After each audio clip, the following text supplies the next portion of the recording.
So this is the A7S with the Smallrig Cage and the 1635 zoom Canon and the Metabones.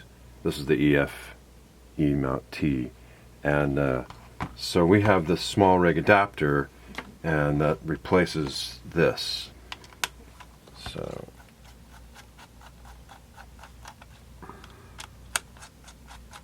and you got to be careful when you pull this off because it's got a couple of pins in there that want to drop out. So these are those pins. They're just a registration pin. So like that. So the Metabones adapter fits in here like this, and it's going to bolt up to the cage right here and here. So just get that in there like that, and it makes a nice rigid connection between the adapter and the frame.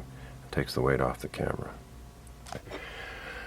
So with your configuration, you could go with the NATO rail clamp, but in your case with this, I might recommend just going with our Sony a7S cage, the Smallrig Cage, and you could go with a single clamp and just mount it right here, and then the Lenzhound could mount, you know, something like this. I'll show you.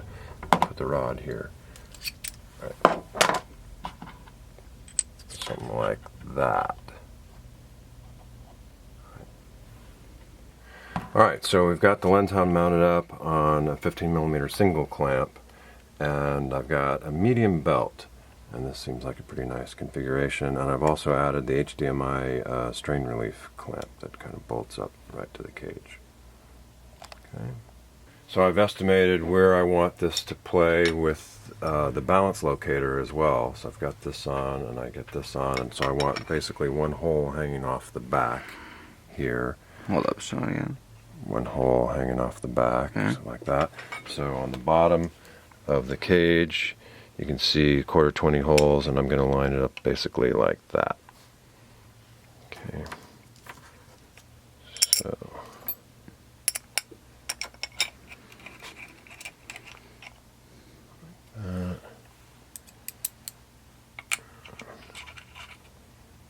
like that. So that should play pretty well.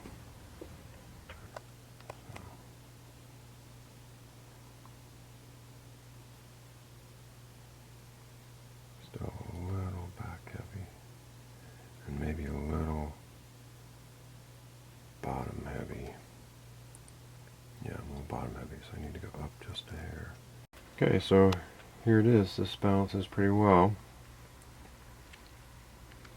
And it's the a7S cage with a 15mm single, Lenzhound, medium belt, and the Procyon Balance Locator. So that's a pretty good combination I would recommend.